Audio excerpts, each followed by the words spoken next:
Well, millionaires are flocking to the South, and it's not just to get away from the cold weather. Robert Frank joins us now. He's got the why in that story, and I can only guess. It's our favorite topic, David, Yes, taxes. Taxes. Now, Florida attracted more new residents in 2018 and more new income than any other state, and New York, yep, they were the biggest loser. Florida netted $16 billion in adjusted gross income last year. That's up 3% according to the IRS, making it the top gainer for 6 years. Arizona ranked a distant second, followed by Texas and then North Carolina. The biggest loser was New York, which saw $10 billion in income leave the state, while California lost $8 billion, followed by Illinois and New Jersey. Now, 2018 was the first year that new tax law took effect that caps state and local tax deductions at $10,000, but it may be too early to determine the impact.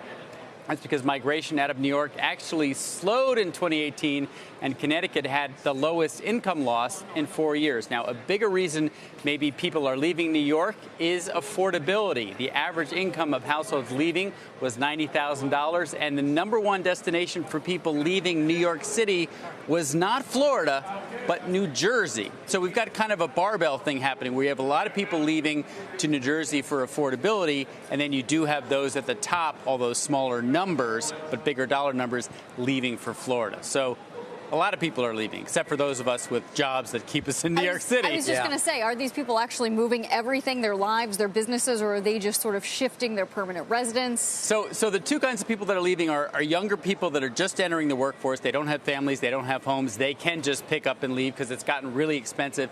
And then those sort of retirees or millionaire, billionaire business owners who have the flexibility or they're retired and can move to Florida. But again, that sort of middle group, they have incomes, they have schools here, they have jobs that they can't transport, they have mortgages, right, and therefore they're not leaving. And for the ultra rich who leave, hedge fund managers that I'm very familiar with, yes, for example, and you know, they're not leaving as much for the SALT. First of all, they get the other deduction that we always talk about so much, but they're leaving for the estate tax. That's right. That is what they call the golden ticket in Florida, is to get the exemption, get permission to leave New York, and for New York to say, yes, you're no longer a resident, and the estate tax, because when you're talking about $1 billion in wealth, the income tax doesn't matter. It's that estate tax, which is a big bite out of your overall wealth. But we still need to keep a close eye on this in terms of those states that have high tax rates, the blue states, so to speak, that got hurt badly by the lack of the SALT deduction. No and what it's going to mean for their budgets and for their ability to deliver services, and whether they're going to be significant deficits. Absolutely. And we, as you know already, we're starting New York this year